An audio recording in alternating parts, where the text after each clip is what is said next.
আসসালামু আলাইকুম বন্ধুরা, সবাইকে জানাচ্ছি হাঁস খামারের ভিডিওতে শুভেচ্ছা ও অভিনন্দন। আপনারা দেখতে পাচ্ছেন যে অনেকগুলো হাঁস এখানে রয়েছে। তার সাথে দেখতে পাচ্ছেন হাঁসগুলো একটি খালের মধ্যে চলাচল করতেছে। আসলে হাঁসগুলো এখানে লালন পালন করা হচ্ছে, কিন্তু পানি নেই, একটুও পানি ছিল না। তো গত সোমবারে যে ঝড়গুলো হয়েছে বা সাথে যে বৃষ্টিগুলো ছিল, সেই ঝড়ের বৃষ্টির পানি একটু এখানে পানি হয়েছে বিদায় একটু এই হাঁসের জন্য একটু সুবিধা হয়েছে। তো হাঁসকে পরিচর্যা করতে একটু সুবিধা হয়েছে। এছাড়া এই পানির অভাবে খুবই কঠিন একটা সমস্যা ছিল। যাই হোক, পানির কারণে এই কঠিন সমস্যাটার একটু সমাধান হয়েছে।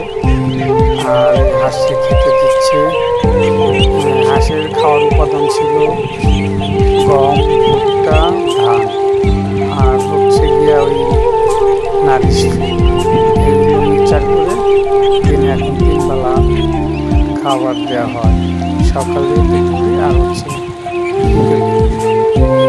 ওরা এখন এই মাঠে গোসল করে, মাঠে এখানে খাচ্ছে।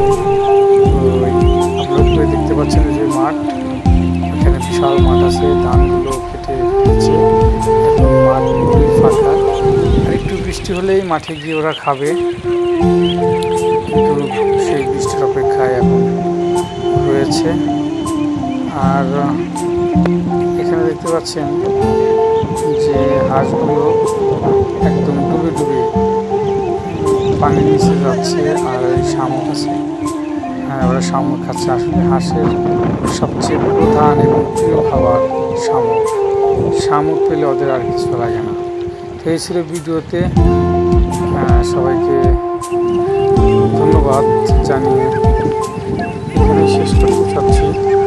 তার আগে বলতে চাচ্ছি, আপনারা যারা হাঁস পালন করেন বা করবেন সিদ্ধান্ত নিয়েছেন, তারা আসলে এরকম খাল না থাকলে এরকম হাঁস পালন না করাই ভালো।